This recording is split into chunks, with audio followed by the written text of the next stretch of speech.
Hello everyone, today we'll do 4th chapter of 6th NCERT. The name of the chapter is The Old Clock Shop.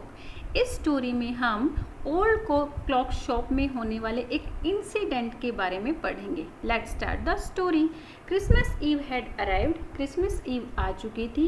Ewe means पूर्व संध्या, यानी कि किसी festival से पहले की जो नाइट होती है that is called eve. Like Christmas day, Christmas हम सेलिब्रेट करते हैं 25 दिसंबर को, और उससे पहले की जो नाइट यानी कि 24 दिसंबर की जो नाइट है that is called Christmas eve. So Christmas eve had arrived at last minute. Shoppers were going home. Shoppers means ग्राहक, यानी कि जो किसी चीज़ को परचेज करते हैं.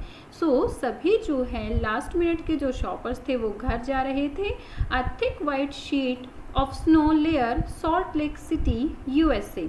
और यूएसए की सॉल्ट लेक सिटी पर एक बर्फ की मोटी सफ़ेद चादर छाई हुई थी. इट मीन्स चारों तरफ स्नो ही स्नो दिखाई दे रही थी, बर्फ़ ही बर्फ़ दिखाई दे रही थी. Because it is winter season, और यूएसए में तो वैसे भी कोल्ड वेदर होता है, और विंटर सीजन में तो वहाँ बहुत ज़्यादा स्नो होती है. तो इस टाइम चारों तरफ स्नो ही स्नो दिखाई दे रही थी. Yet lights were still burning in the old clock shop. और अभी भी एक ओल्ड क्लॉक शॉप पर लाइट्स बर्न कर रही थी, जल रही थी. एज रे इट्स ओल्ड डेफ ओनर, क्योंकि रे जो उसका ओल्ड डेफ ओनर था worked on a clock he had sold on that day. एक पुरानी घड़ी पर काम कर रहा था जो उसने आज सेल की थी, बेची थी. Okay, having finished his work, Ray stood up and was on his way to back room when a cold rush of air from the front door hit back of his neck.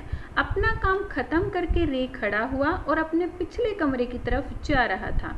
तभी जो है सामने वाले दरवाजे से आने वाले एक ठंडी हवा के झोंके ने उसकी नेक को हिट किया.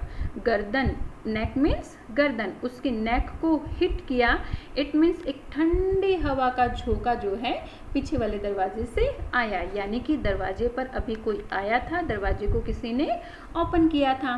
ही turn to meet a last minute shopper but his old wise eyes told him that this was not a shopper. अब वो जो है लास्ट मिनट शॉपर से मिलने के लिए टर्न करता है, लेकिन जैसे ही वो उस पर्सन को देखता है तो उसकी जो ओल्ड वाइज आइज थी वो उसे बताती हैं कि ये कोई शॉपर नहीं था. मीन्स जो दरवाजे पर आया हुआ था उसका अपीयरेंस ऐसा था कि वो एक ग्राहक जैसा बिल्कुल नहीं दिखाई दे रहा था. He saw two man, one in his 20s and the other closer to 50. वो 2 मैन देखता है दरवाजे पर. One in his 20s means the age between 20 to 29. 20 से 29 के बीच की जो एज होती है, okay, that is called 20s. It means उनमें से जो एक पर्सन था वो अपनी 20s में था और दूसरा जो है 50 के पास का था. The younger man remained at the door. और जो छोटा था वो डोर पर खड़ा रह जाता है. The older man approach the counter with no sign of friendliness in his eyes. और जो बड़ा था वो काउंटर के पास आता है. उसकी आंखों में कोई फ्रेंडलीनेस नहीं दिखाई दे रही थी, यानी कि मतलब मिलनसार वो नहीं दिखाई दे रहा था. ऐसा नहीं लग रहा था कि वो किसी परचेजिंग या सेलिंग के लिए यहाँ पर आया था.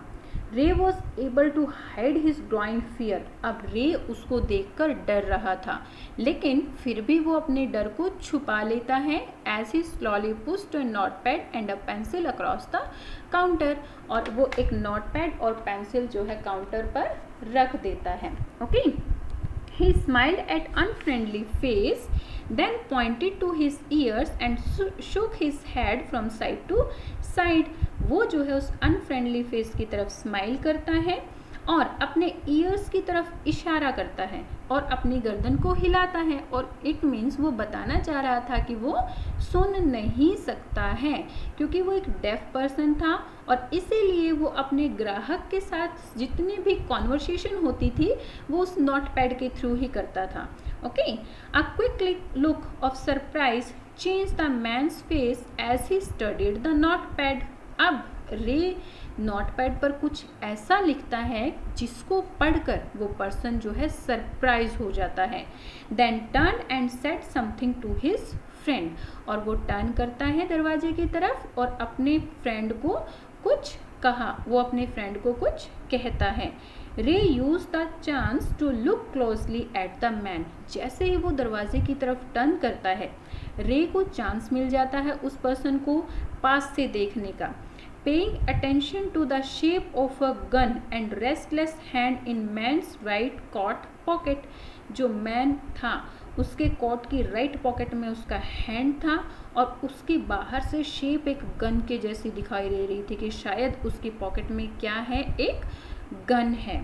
Okay, anger boiled with him, anger boiled with him, अब उसको गुस्सा आ रहा था। But it was kept down by an inner voice that said be still.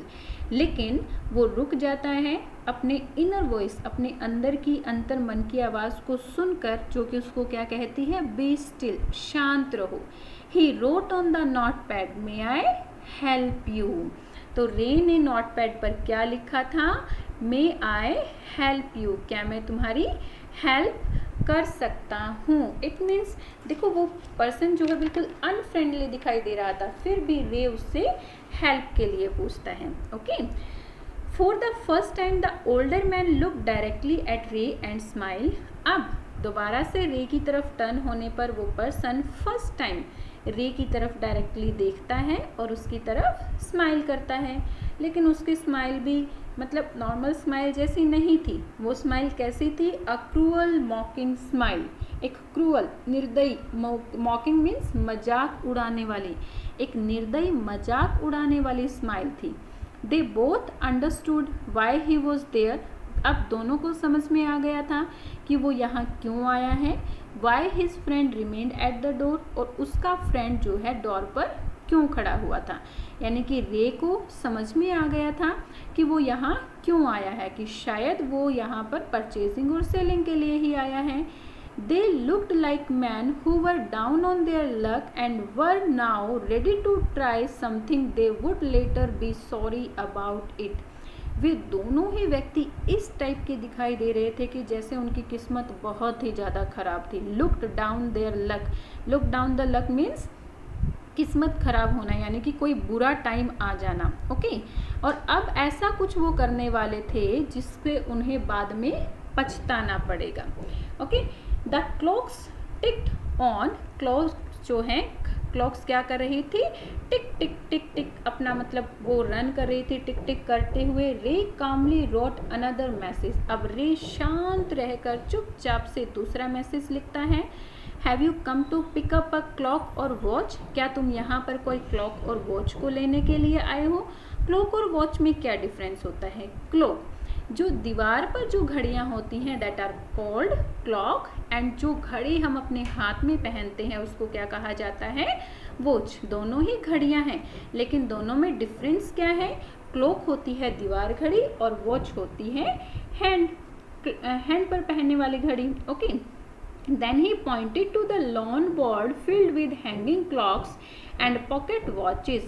अब जो है वो लॉन बोर्ड की तरफ इशारा करता है। लॉन मीन्स किसी को कुछ देना या लेना, ठीक है, उसको लोन कहते हैं। मीन्स वो एक बोर्ड की तरफ इशारा करता है जो लॉन बोर्ड था, यानी कि वहाँ पर ऐसी घड़ियाँ टंगी हुई थी जो उसने किसी से ली थी सारी, यानी कि ओल्ड वॉचेस थी जो किसी ने उसकी शॉप पर बेची होंगी या वैसे रख के गए हैं, उसके बदले में लोन लेके गए हैं।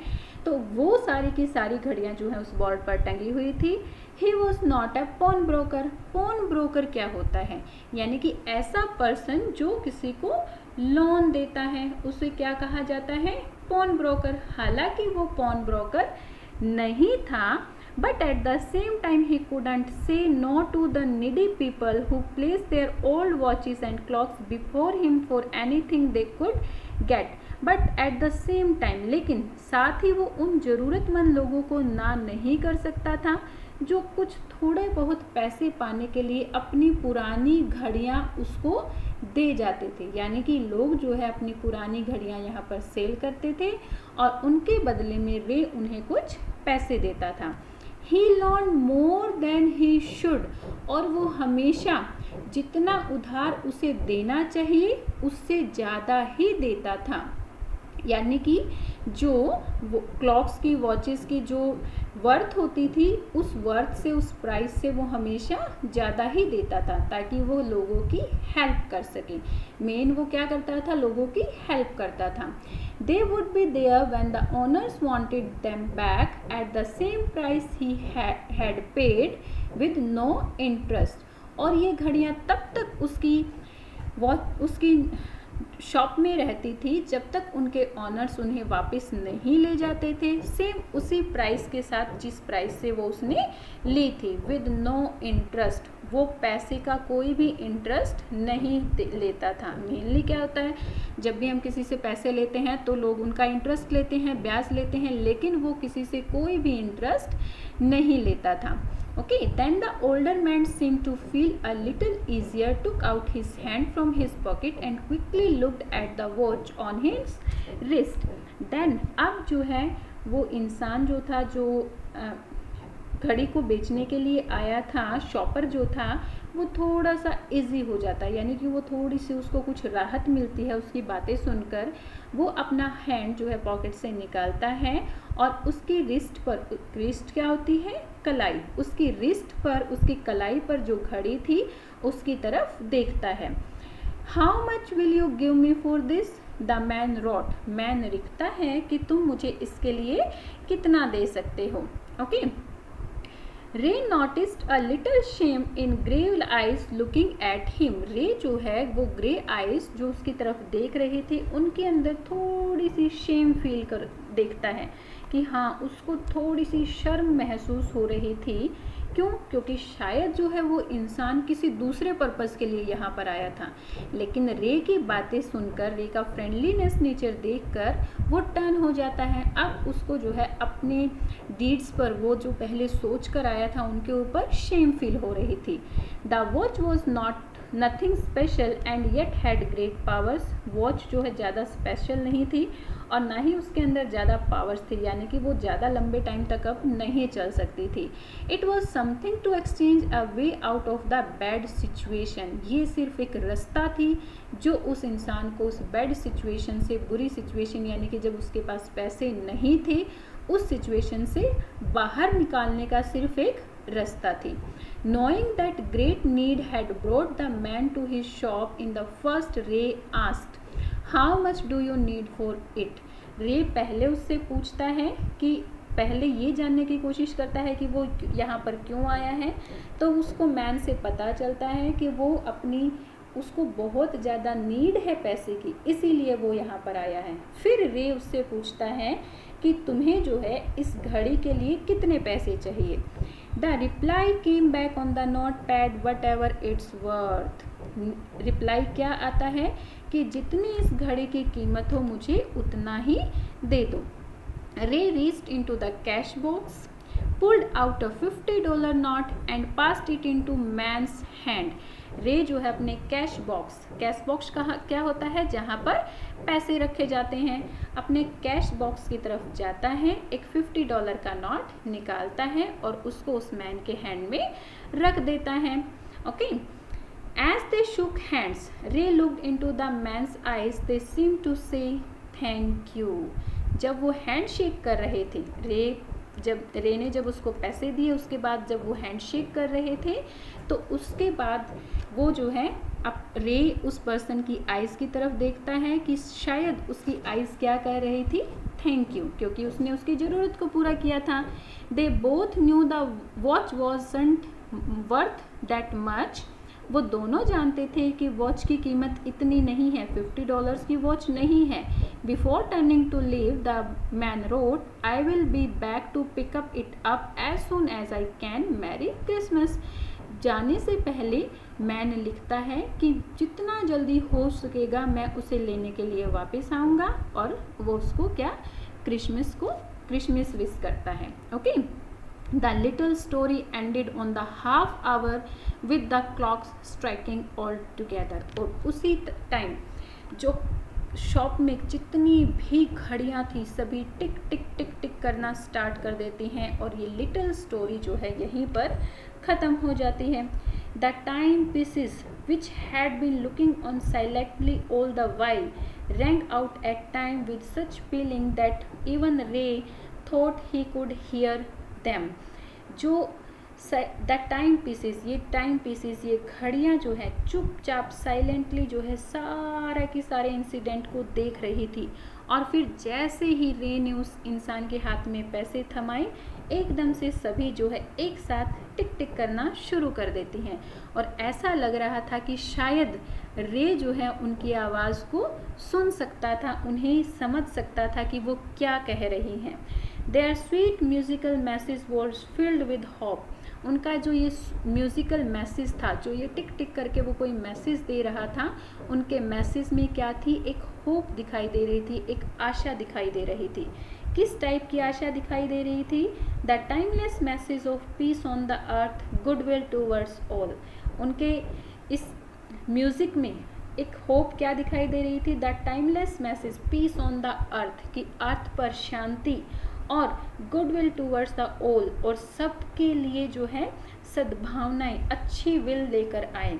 Was felt by the three man who stood in the old clock shop, और ये उनकी टिक टिक और उनका ये मैसेज उन तीनों मैन के द्वारा समझा गया जो ओल्ड क्लॉक शॉप पर उस टाइम पर खड़े थे, दोनों शॉपर्स और रे। सो यहाँ पर स्टोरी ख़त्म होती है। आई होप आपको ये स्टोरी पसंद आई होगी। इस स्टोरी से हमने क्या सीखा कि हमें जो है ज़रूरतमंद लोगों की हेल्प करनी चाहिए, और कई बार हमारा जो फ्रेंडली नेचर होता है, हमारा जो अच्छा नेचर होता है, वो जो है बुरे लोगों को भी टर्न कर देता है। शायद वो पर्सन यहाँ पर किसी बुरे विचार से आया था, लेकिन जैसे ही उसने रे का मैसेज पढ़ा कि कैसे मैं आपकी हेल्प करूं, वो टर्न हो जाता है। ओके, सो हमें भी अपने नेचर को क्या करना चाहिए? फ्रेंडली ही रखना चाहिए सबके साथ। Okay, I hope you like this story. Bye bye.